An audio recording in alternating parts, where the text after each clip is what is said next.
Les agents économiques sont-ils rationnels? Qu'est-ce que la rationalité? La capacité de réfléchir correctement, oui, mais encore, la capacité d'adapter les moyens aux fins poursuivies. Oui, c'est ça. Et rationnel, l'agent qui, pour atteindre un objectif qu'il s'est fixé, choisit des moyens adaptés. Dans la théorie néoclassique élaborée à la fin du 19e siècle et toujours centrale aujourd'hui, les individus maximisent leur utilité, c'est-à-dire leur satisfaction. Donnons 100 € à mon ami rationnel et observons ses choix de consommation. Parce que mon ami apprécie les loisirs, elle y consacre une grande partie de son budget et c'est ainsi que sa satisfaction est maximale. Pour faire des choix rationnels, les individus doivent être en mesure de résoudre des programmes mathématiques de maximisation, lesquels peuvent devenir très complexes si l'on considère beaucoup de biens différents et le temps qui s'écoule. Les néoclassiques ont relevé des principes pour que les préférences de notre ami soient rationnelles, comme la transitivité des relations de préférence.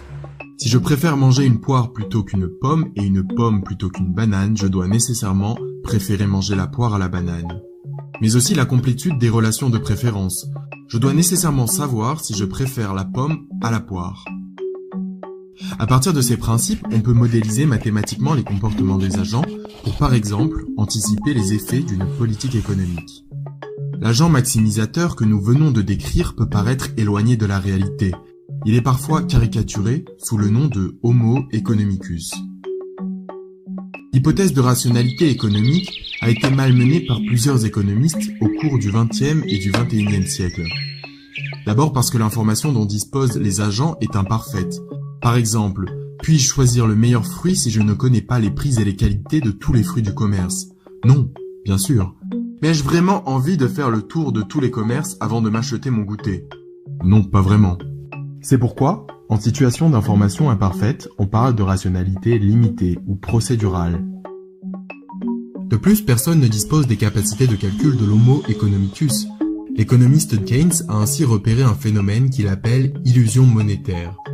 Les individus se trompent parfois parce qu'ils raisonnent en termes nominaux et non en termes réels. Imaginons une personne avec un salaire de 1000 € et un manuel d'économie qui coûte 10 €. L'année suivante, le salaire de notre ami augmente pour atteindre 2000 €, mais le libraire demande désormais 40 € pour un manuel d'économie. Le salaire de notre ami a bien doublé en apparence sur sa feuille de paie, mais son pouvoir d'achat a baissé. Auparavant, il pouvait s'acheter 100 manuels, désormais il ne peut en acheter que 50. Notre ami se trompe donc en se croyant mieux loti. Ces dernières années, plusieurs chercheurs relevant de l'économie expérimentale ont mis en lumière des biais cognitifs, c'est-à-dire des défauts de rationalité. Le biais d'ancrage est un biais cognitif qui consiste à prendre une première valeur comme référence, même quand elle a été choisie au hasard. Par exemple, les agents achètent plus volontiers un vêtement de 100 € soldé 40 € que le même vêtement coûtant d'emblée 40 €.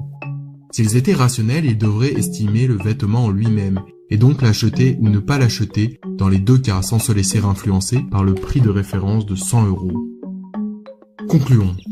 Bien que puissante pour bâtir des modèles économiques, l'hypothèse de rationalité n'en demeure pas moins fragile.